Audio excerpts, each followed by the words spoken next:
तो मायावती ने तो वो चीजें करके दिखा इस देश के अंदर जो अच्छे खासे फन्ने का नहीं कर पाई आज तक। इतिहास मतलब 500 हजारों साल का इतिहास को आपके सामने ला के रख दिया और बता दिया कि आप इनको देखिए, आप अपने महापुरुषों को देखिए और इसको देख करके आगे बढ़िए।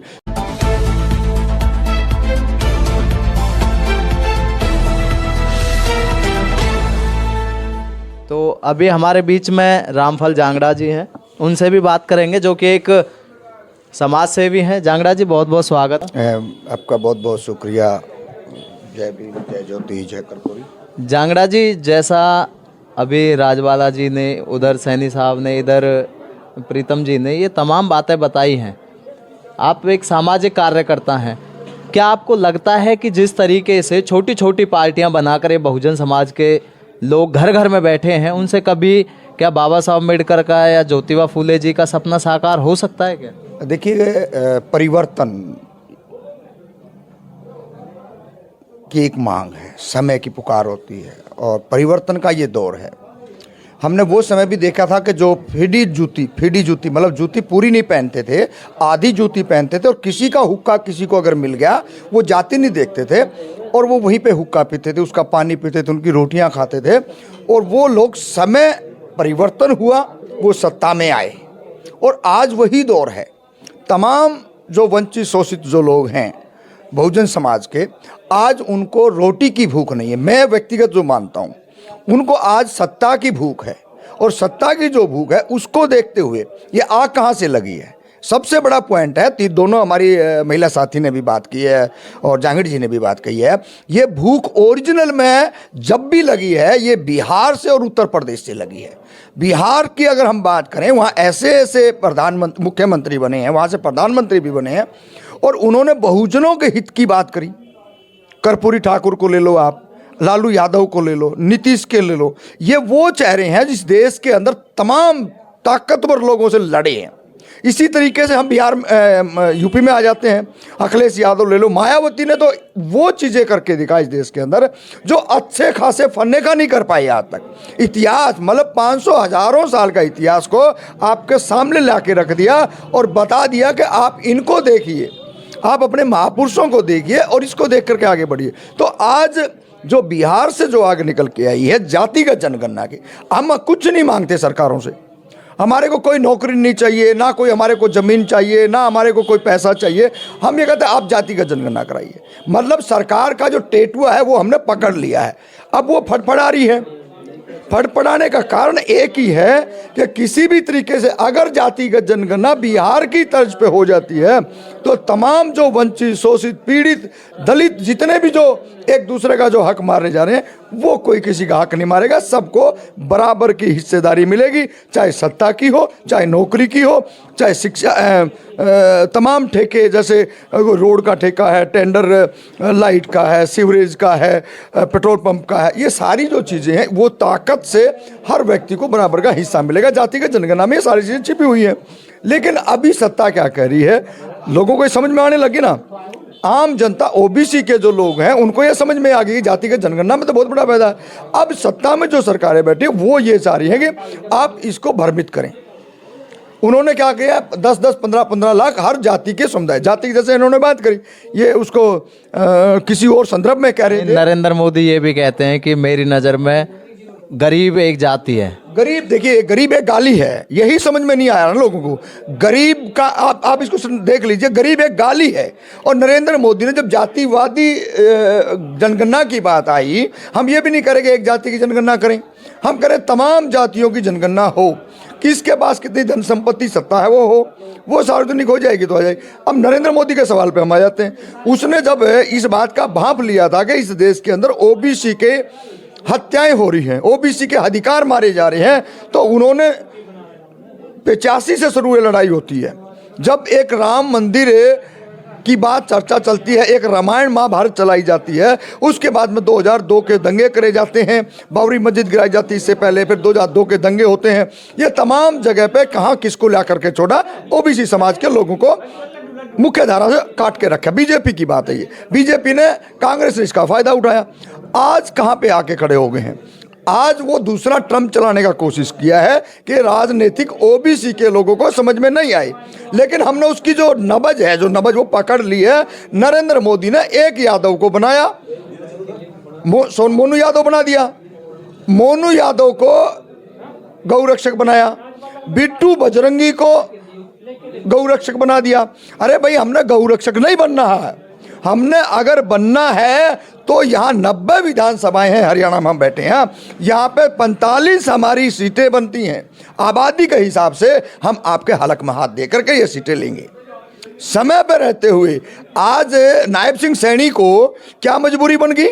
बीजेपी की, जो ओबीसी की शकल नहीं देखना नहीं चाहती, वो कहती है कि नायब सिंह सैनी को प्रदेश अध्यक्ष बना दिया। हमने प्रदेश अध्यक्ष नहीं चाहिए, हमने राज्यसभा सांसद नहीं चाहिए, हमने चुना हुआ प्रतिनिधित्व चाहिए, ताकि हम सामने वाला जो भी एक थाने के अंदर भी अगर हम जाते हैं तो वहाँ पे सामने वैल्यू जो होती है वो चुने हुए प्रतिनिधि की होती है।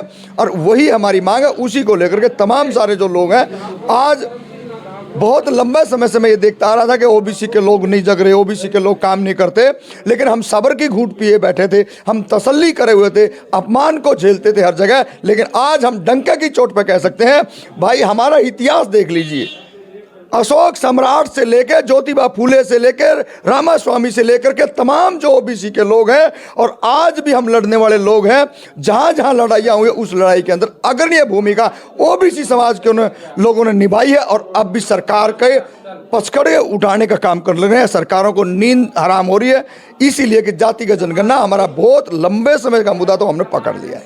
जी आपका जांगड़ा जी, घूम फिर के बात वहीं आती है राजनीति पर। जातिगत जनगणना तब करा पाएंगे जब राजनीति में होंगे। लेकिन मेरा सवाल ये है कि जिस तरीके से आज इस बहुजन समाज में घर घर में पार्टियां बनी हुई हैं, जिसके पीछे 10 लोग लग जाते हैं वही नई पार्टी बना के खड़ा कर देता है, तो कैसे सत्ता तक पहुंच पाए? देखिए, ये सवाल आपका वाजिब है। फायदा इससे नुकसान क्या? हाँ भाई बताइए। भाई मैंने पार्टी बना ली है, मैंने पार्टी बना ली, मैं 10 लोगों को अवेयरनेस कर रहा हूँ ना, हमारे महापुरुषों के प्रतीक है, उनको सचेत कर रहा हूँ। नहीं तो ये बीजेपी में जाएंगे, बजरंग दल में जाएंगे, करनी सेना में जाएंगे, वायुसेना में जाएंगे या किसी और में जाएंगे, ये लाठी उठाएंगे, ये जो है ना झगड़ा प्रसाद करेंगे, ये कहीं ना कहीं मारे जाएंगे या इनका घर जमीन प्लाट बिक जाएंगे। हमारे अगर अलग भी संगठन बनते, मैं तो खुला कहता हूँ, एक एक व्यक्ति को एक अपना राजनीतिक या सामाजिक या शैक्षणिक संगठन बनाना चाहिए, ताकि एक एक व्यक्ति अगर एक एक को भी सुधारेगा तो ज्यादा दिन इस देश के अंदर आरएसएस और बीजेपी नहीं ठहर सकती। क्योंकि हम सुनते आए थे इस देश के अंदर कि कांग्रेस वो घास है, नहीं जाएगी। आज कांग्रेस का नाम लेने वाला नहीं बचा है।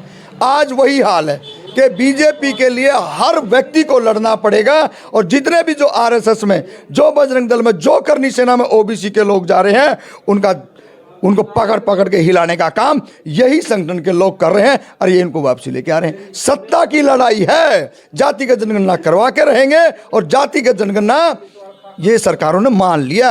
राहुल गांधी ने कहा ना, 93 वो हैं डायरेक्टर हैं, 93-94 कुछ ऐसा कहा था उन्होंने, सचिव हैं। तो देखिए अब राहुल गांधी को आज याद आ गई है, नरेंद्र मोदी जी खुद ओबीसी कह के आ गया। तो ये दोनों के दोनों जो है एक ही थाली के चट्टे बट्टे हैं।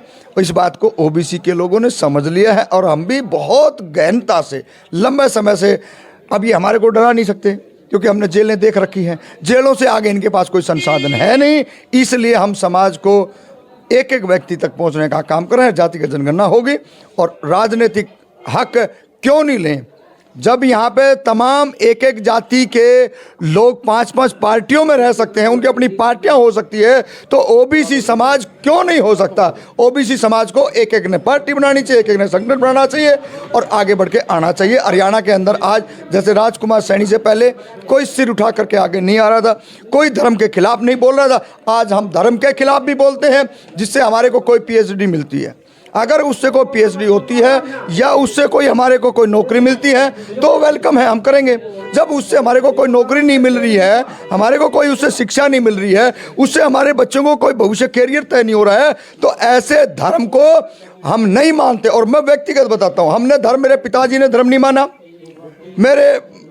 हमने कभी नहीं माना, मेरी औलाद नहीं मान रही है, हमारा तो कोई नुकसान नहीं है, हमारे बच्चे, मेरे अपने बच्चे, मैं कहता हूँ दिल्ली यूनिवर्सिटी के अंदर, टॉप यूनिवर्सिटी के अंदर, जेएनयू के अंदर पढ़ रहे हैं। तो मैं तो तमाम आपके माध्यम से दलितों को, पिछड़ों को, माइनॉरिटी के लोगों को कहूंगा कि आप दिल्ली के आसपास, दिल्ली जेएनयू के अंदर, डीयू के अंदर अपने बच्चों को +2 के बाद आप वहां भेजिए, देखिए कैसे परिवर्तन होता है। नहीं तो कहीं पर भी आप मत्था फुड़ाते रहिए, जब तक आपके बच्चे दिल्ली यूनिवर्सिटी में, जेएनयू डीयू में नहीं पढ़ेंगे, आपका भला होने वाला नहीं है। जेब कतरे इस देश के अंदर गली गली के अंदर दुकान खोल के बैठे हैं प्राइवेट, वो किसके बच्चे जाते हैं? वो वंचितों के, शोषितों के बच्चे जाते हैं। और इससे बचने का एक ही रास्ता है कि सरकारी स्कूल के अंदर ये माताएं बहनें करवा चौथ पे या ये दिवाली पे, दशहरे पे, ये पूरे का पूरा झुंड अगर जाता है ना कहीं पे होली पे, तो मैं तो ये कहना चाहूँगा कि आप 5 औरतें, 5 महिलाएं, 5 बेटियां, 5 छात्र एक स्कूल के अंदर जाए, हेडमास्टर की हैसियत और औकात नहीं है अगर अगले दिन बच्चों का ध्यान ना दे तो। ये सारे का सारा ब्राह्मणवाद ने इस देश का नाश किया है, और ब्राह्मणवाद की वजह से आज गली गली, कूचे कूचे में प्राइवेट स्कूल खुले हैं, ताकि दलित, पिछड़ा, मजदूर, कमेरा, किसान का बच्चा 10+2 ना कर सके। ये सारी की सारी सरकारों ने सोची समझी रणनीति से तैयार किया हुआ प्लान है। बहुत बहुत धन्यवाद। ये हमारे बीच में रामफल जांगड़ा जी थे। बड़ी मुखरता से इन्होंने मनुवाद को भी घेरा है और तमाम सरकारों को भी घेरा है, और उन्होंने स्पष्ट कहा है कि जो ओबीसी समाज के लोग हैं वो जागने लगे हैं, अपने अधिकार मांगने लगे हैं।